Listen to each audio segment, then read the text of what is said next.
नमस्कार दोस्तों, आज के हमारे इस वीडियो में हम आपको 4 चिड़ियाओं की एक बहुत सुंदर कहानी सुनाने वाले हैं। एक समय की बात है, 4 चिड़ियाएं एक पेड़ पर रहती थीं। वो एक दूसरे की पक्की सहेली थीं। कार्तिक शुरू होने से पहले एक चिड़िया ने 2 औरतों को बातें करते सुना। वो औरतें कार्तिक माह के व्रत, फल और नियम की चर्चा कर रही थी। चिड़िया को सुनकर बहुत अच्छा लगा। उसने अपनी सहेलियों को कार्तिक स्नान के लिए तैयार कर लिया। अब चारों चिड़ियाएं कार्तिक माह में गंगा जी के किनारे एक पेड़ पर रहने लगी। गंगा जी में नहाती, पूजन और व्रत करती। ऐसे ही पूरा कार्तिक माह बीत गया। प्रतिपदा के दिन उन्होंने खिचड़ी बनाने के लिए घी, दाल और चावल इकट्ठे किए और खिचड़ी बनाई। फिर सब नहाने चली गईं। पहले एक चिड़िया नहाकर आई। उसे बहुत तेज भूख लगी थी। उसने खिचड़ी की भाप खा ली और सो गई। फिर दूसरी चिड़िया आई।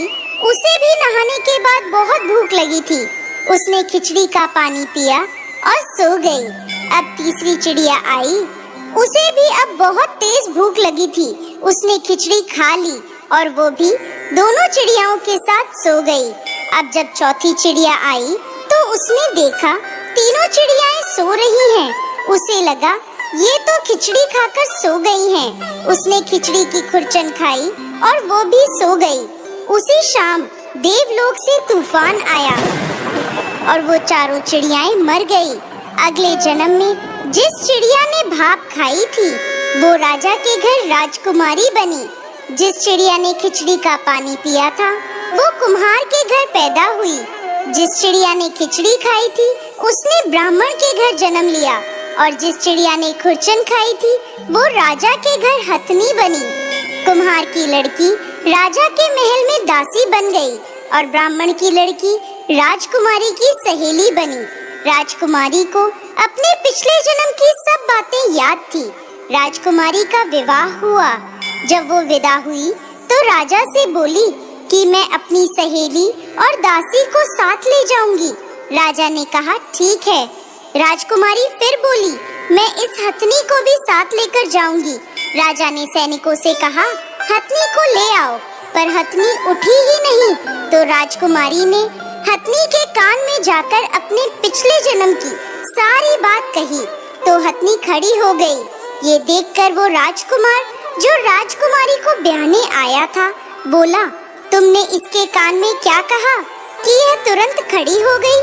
मुझे बताओ तुम कौन हो? राजकुमारी ने उस राजकुमार को अपने पिछले जन्म की सारी बातें बता दी। राजकुमार बोला कि कार्तिक नहाने का इतना फल होता है कि चिड़िया को मनुष्य की योनि मिल जाए, तो हम भी इस वर्ष जोड़े से कार्तिक स्नान करेंगे और खूब दान पुण्य करेंगे। राजकुमार और राजकुमारी ने जोड़े से कार्तिक स्नान किया, जिसके फल स्वरूप इस लोक के सुखों को भोगते हुए अंत में उन्हें बैकुंठ की प्राप्ति हुई।